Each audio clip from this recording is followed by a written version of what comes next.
I am Anuradha Mathur. I teach physics at Modern School Vasant Vihar in New Delhi. We have been considering work, power and energy. In the last unit, we considered the definition of work, learned how to calculate it, saw that if the value of force changed, the value of work would also change. In this unit, we are going to consider the work calculation if the force is constant and if the force is changing, that means it is variable, it changes with time. We are going to learn how to draw graphs and how they may be useful. Then we will also try and do some simple real life example that might interest you. So, let us start with force being constant and try and recall from our previous lesson our equation of work as the dot product of force and displacement, and we are saying that the force is constant. As we said, it could be constant or variable. So, we will first draw the graph for constant force.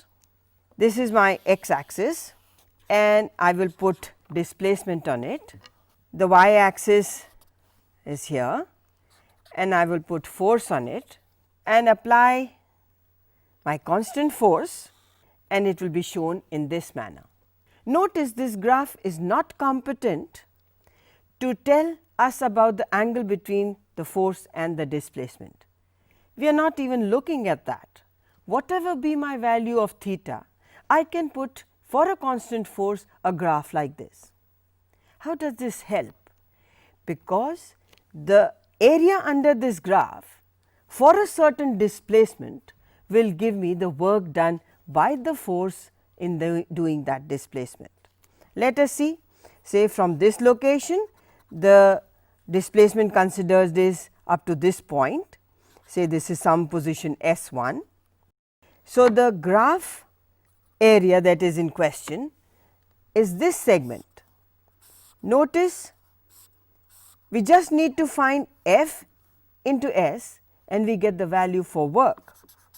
If the displacement was up till here, I would have to consider this additional section to calculate the total value of work. That is quite easy to understand. Now, let us see if a graph can help us calculate the work done in case the force is variable. You can have a choice of force which is steadily increasing, steadily decreasing, that means uniform increase or uniform decrease, or you could have it just changing any which way it wants. So, let us see the graph for constantly increasing force. On my x axis, as we have said, we will have the displacement, and on the y axis we have got the force. Now, this force starts from, let us say, a 0 value and increases to a certain value corresponding to say F1, and as a consequence of the force applied, say the displacement is up to a location S1. Now, the same rule applies, the area under the curve. The area under the curve in this particular case would be given as the area of the triangle, which would be half base into height. So, what would it be? Half S1 into F1, this would be the area, and if we were to figure it out in terms of the average force that is applied, what would be the average force? The initial force is equal to 0 and it gets to the value F1. So, the average will be the sum of these two extreme values and divided by 2. So, this is the average force. So, the work done as per our definition would be the average force multiplied by the displacement, and it would work out to be F1 by 2 into S, which is the same as this one. That means, the area under the curve is again giving us the value for the work. Let us consider a variable force which is not uniformly increasing, but just changing. These are very common in real life, and this is basically how it happens. So, this is the displacement and this is the force axis, but the force starting from 0 becomes more, less, like that. So, how do we now calculate the work done?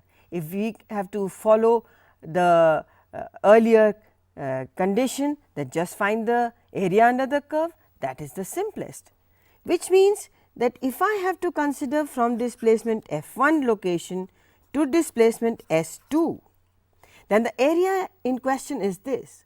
You can either make small rectangles over here of very small displacement size and calculate the area for each of these strips, add them all up, or simply use integration.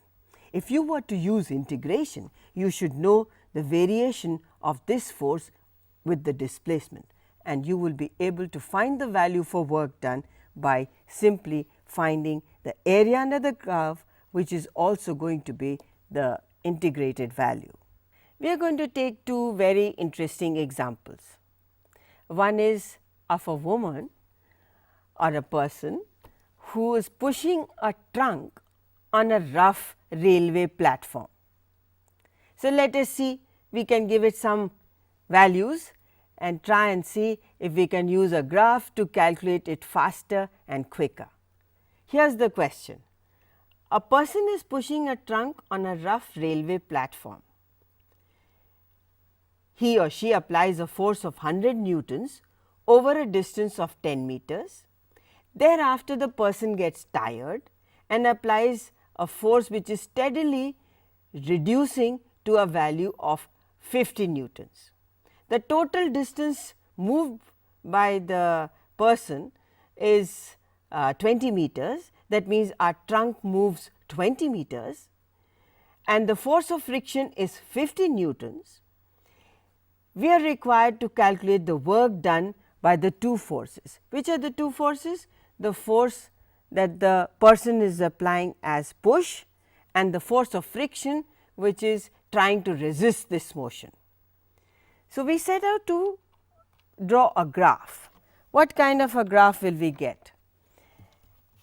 According to the question, if we see, the total displacement is given to us as 20.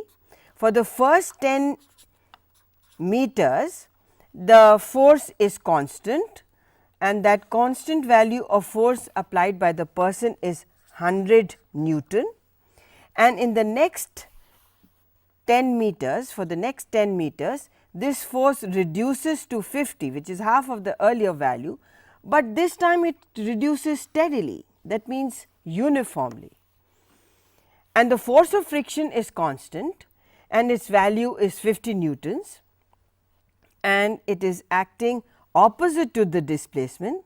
So, I will show it by a dotted line like this. Notice I have put this value of friction below this line. That means, this is the force in the direction of displacement and this is the force in the direction opposite to the displacement. So, here is the friction force and here is the force due to the push by the person. So, the trunk has travelled a distance of 20 meters. This is the 20 meter mark, and let us see how we calculate now. So, the work done by the person is going to be the area under this curve, which is going to be just this rectangle plus the area of this trapezium. So, for us it will work out to be 100 into 10, which is the area of this section. For the next section, which is a trapezium, it would be half into the sum of the parallel sides, which in our case is 100 plus 50 multiplied by 10. On calculating this, it works out 1000 plus this value over here, this is 150. So, 1500 by 2, or the total value is 1750 and the unit will be joule. What is the work done by the force of friction? The force of friction is in the opposite direction, this was same. So, the value is simply this. Now, the area under this section is going to be, let us show it by a different way. So, the friction is going to give the work in this manner, and what will be the value for the force and the value for work because of that?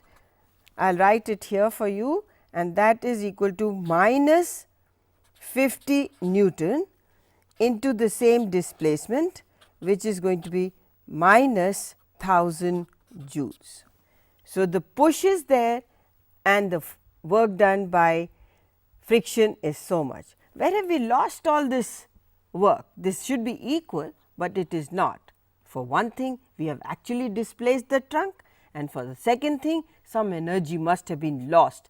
Maybe the trunk produced sound, maybe because of the rubbing there was some heat produced. Some energy must have been lost. Some wastage is there, but this is how you can easily calculate by using a graph. We know that constant force causes constant acceleration in a body. If it is continuing to move, this constant force accelerates, that means causes a change in speed. If it is in motion in one dimension, it is very easy to understand. If it is a body which is moving in a circle, this constant force is only changing its direction and actually doing no work according to our definitions. So, we are considering a body moving along a straight path and a constant force acting on it, as a result of which we will have a constant acceleration on it. Now, when we see a problem like this, if there is constant force, the displacement per second is not the same. So, are we saying that the work done per second is not the same? Let us take a look at this. Let us connect first our equation, which will give us the value for acceleration. This acceleration is force divided by the mass of the body, and if the force is constant, the acceleration is constant, so long as the mass of the body is not changing. The displacement can be given by an equation which will suggest the acceleration acting on it for different timings. So, if a body is starting from rest, that means we take u to be equal to 0. At the end of time 1 second, this value is going to be a displacement of a t square. Now, let us give some value to the force and mass and acceleration. If a force of 1 Newton is acting on a body of 1 kg mass, we know that the acceleration is 1 meter per second square. Using this, our S1 value becomes half meter, S2 value will be half, acceleration remains the same, and our time becomes 2 square or becomes 4, or you will have a value of 2 meters. Notice, first you travelled only half meter, next you travelled 2 meters, and in the next second your travel is going to be half, 1 and 3 square, that is going to give you a value of 4.5 meters. Very interesting, because the force is constant, the displacement per second is not the same. So, constant force is not doing constant work on that body every second. That means, you could either do it by a graph, you can plot a graph and find the total work done, or just simply calculate at the end of so much time how much work is done, in which case you just need the application of these equations and therefore, work out the total distance travelled and the force that you have, which is already there. Product of these two will give you the total work, but not the work done from the first second to the second, from the second second to the third, or from the third to the fourth, and so on. Interestingly, this change in the rate of doing work needs to be described very, very often. For example, if you were to climb a set of stairs, the total displacement from the base of the stairs to the top remains the same. Let us see how. Here is a stairway, and if you were going from here climbing these stairs, the total displacement from the ground level to the top is h, whether you run up the stairs or you go slowly. So, the rate of doing work becomes a very important quantity, and this quantity we describe as power, and we talk of it as rate of doing work. And how do we calculate that? It will be just work done divided by the time taken to do so. What will be the unit for power? Unit for power would be unit of work divided by unit of time, that is joule per second. This is often called watt. What will be the dimensions for it? Dimensions of work, which is m L square T minus 2, and divide that by dimensions of time, and you are going to get the dimension for power as m L square T minus 3. This concludes our looking at two simple examples in real life and seeing how graph can be used to calculate the value for work. We have also seen that constant force does not mean that the work is going to be constant throughout the journey of a body. In fact, the rate of doing work continuously increases, and so we needed the term power, which describes the rate of doing work, and we have just seen that it should have a special unit and it should have new dimension.